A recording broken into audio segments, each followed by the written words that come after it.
whether Article 355 and 365 can be applied in force implementation of the directives of the states.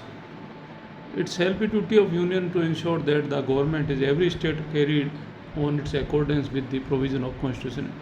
Indisputability, part 4th containing the directive of principle is part of the constitution. On the other hand, even though the directives are not enforceable in the court of law, Article 37 invariably enjoy that it shall be a duty of the state to apply these principles is making laws. If so, it should be the duty of the union to see that every state takes the step for implementing of the directives as far as possible. Hence, it should be competent for the union is issue the direction against the particular state to introduce free and compulsory education for children. Article 45 or the prevent slaughter of cows, calves and other milch and draught cattle. Article 48 or the introduced prohibition of consumption of alcoholic drink. Article 47 and so on. In case of refusal of compliance of such the direction issued by the union, it may be applied Article 365 against such a reluctant state. Otherwise, the directive in part 4th shall be remain a date later. Utility and directives owning to the legal deficiencies of the directives of the utility in the incorporation in the constitution, which is the legal instrument, has been questioned from the different quarters. Sir Ivor Jennings thus characterized them the pious aspiration and also questioned the utility of importing into India of the 19th century English philosophy.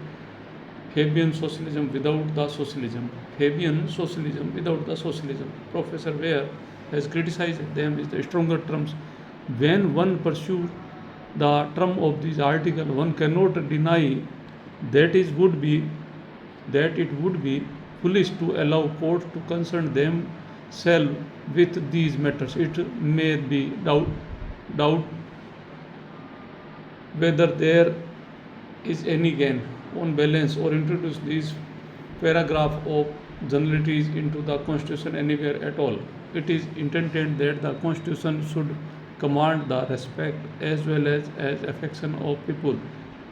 If the constitution is to be taken seriously and the interpretation fulfillment of this general object of policy will raise the great difficulties for the legislator. These difficulties bring the constitution and court and the legislature into the conflict and the disrepute if this declaration and however to be treated as words they will bring discredit upon the constitution also. Nevertheless, their incorporation in the constitution has been justified by the consensus of opinion as well as working on the constitution since 1950.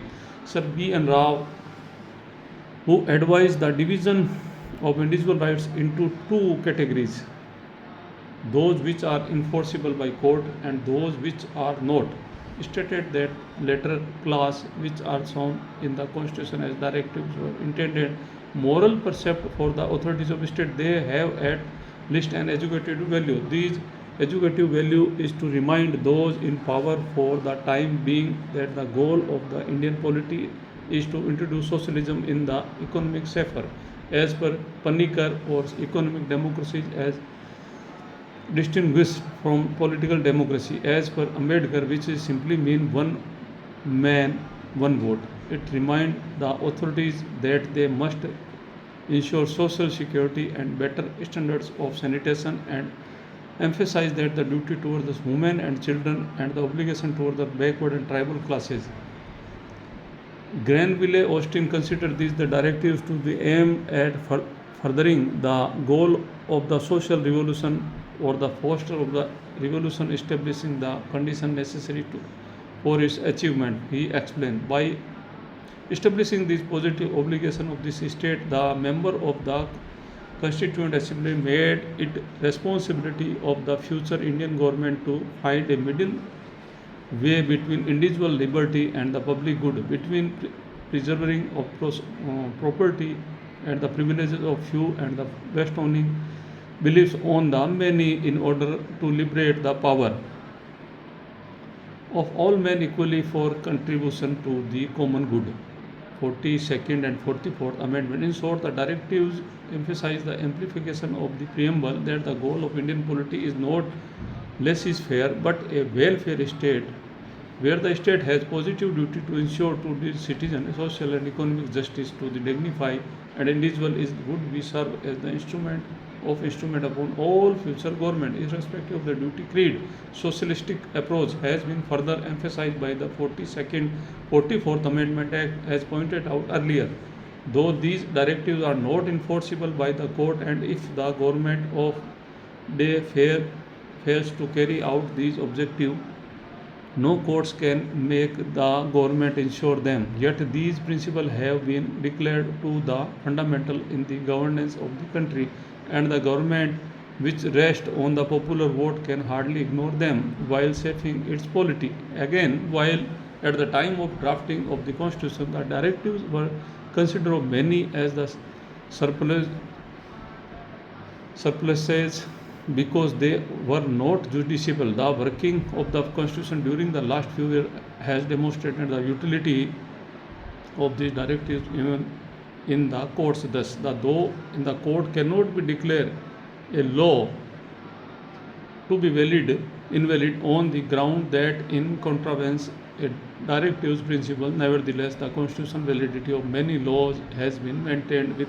reference to the directives so that they do not serve as the moral homily as Professor Ware has anticipated in 1950. For instance, it has been held that when a law is challenged as a constituting as invasion of the fundamental rights specified in Article 14 or 19, the court would uphold the validity of such law if it has been made to implement a directives holding that it constituted a reasonable classification for the purpose of Article 14, a reasonable restriction under Article 19 or a public purpose within the meaning of Article 31(2). The Constitution has since been amended to dispense with the need for judicial interpretation to reach above the conclusion.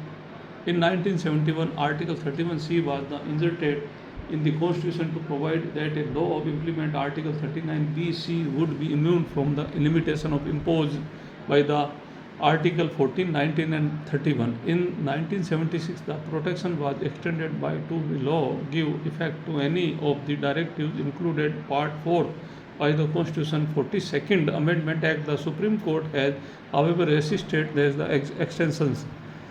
Even as regard fundamental rights other than those under Article 14, 19 and 31, though the directives cannot be directly override them, in determining the scope ambit of the fundamental right themselves, the court may not entirely ignore the directives of principle and should adopt the principle as harmonious construction so as to give effect to both as much as possible. Again, the Supreme Court has relied upon the Article 39 as the determining of the duty of the state is making a law under Article 21 depriving a person of his personal liberty and held that there were a prisoner has a right to appeal and the state should provide him a free copy of judgment and also engage the counsel for him at the cost of the state. Not only the matter of determining the constitutional validity to a legislation but also the interpretation of status.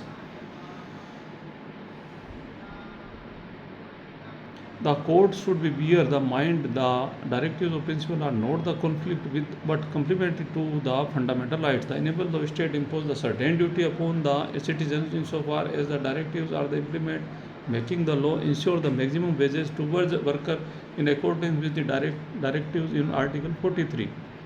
Though the directives principle as such are not enforceable by the courts, the Supreme Court has issued a directives in proper cases enjoining the government to perform their positive duties to achieve the goals envisaged by the directives. On the other hand,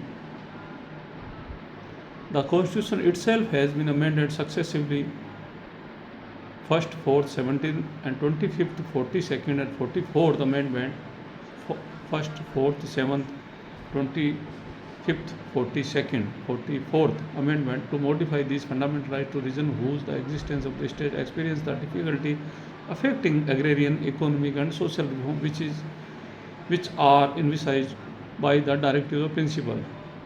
Implementation of the directive. If it would not be an easy task to survey and progress made by the government of the union and states of implementing such the large number of directives are period of overseen over 7 decades since the promulgation of the constitution. Nevertheless, the brief reference to the sum of outstanding achievement may be made order the illustrate that the directives have not been taken by the government is power the pious homilies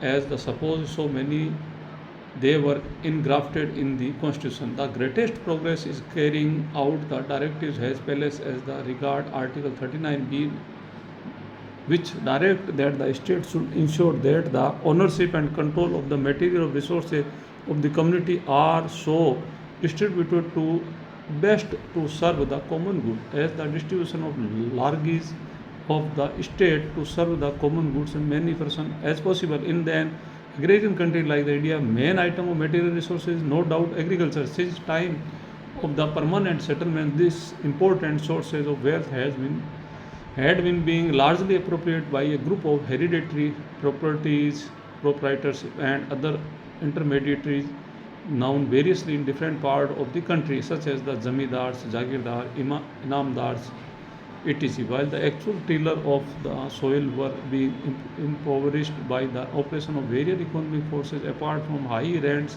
and exploitation by the intermediaries. The Planning Commission is its first plan, therefore recommended abolition of these intermediaries so that bring the tillers of the soil direct relations with the state. In the reform has by the time been carried out almost completely throughout in India. Side by side of this legislation has been undertaken in many of the states of the improvement of condition of the cultivator as regards the security of tenure, fair rents and the like in order of the prevent the concentration of land holding even among the actual cultivators. Legislator has been acted in many of the states fixing the ceiling that is a maximum area of land which may be held by an individual owner. It has already been stated how to reform has been facilitated by the amending of the constitution to shield these laws challenged in the court. A large number of laws have been enacted, implemented of the directives in the Article 40 to organize village panchayat, endow them with powers of self-government. It is stated that there is 2,27,698 gram panchayat, 5,906 intermediate tiers and 47 fourth Jilla Panchayat, 474 Jilla Panchayat in the country. Though the constitution and functionary of Panchayat vary according to term of the different state of acts. Generally speaking, Panchayat elected the entire adult population in the village has been endowed the power of civic administration such as the medical relief, maintenance of village roads, street tanks and wells, provision of primary education, sanitation and the like.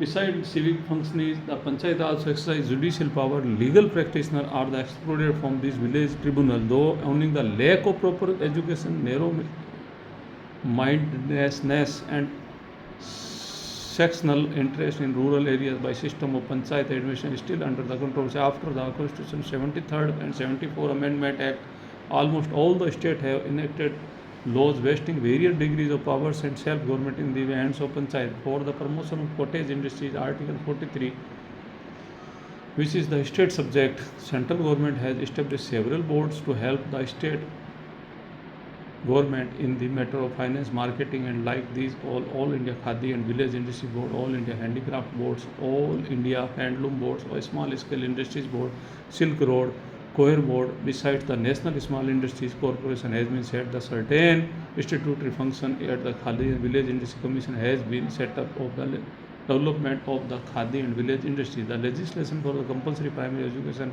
Article 45, has been enacted in most of the state and 3 union territories. For the rising of standard living, Article 47, particularly of the rural population of the Government of India launched the Community Development Project 1952, later the Integrated Rural Development Program IRDP, 1978 National Rural Employment Program NREP, Rural Landless Employment Guarantee Program RLEGP, Drought Prone Area Progress Program DPAP, Desert Development Program DDP, and some other scheme has been launched.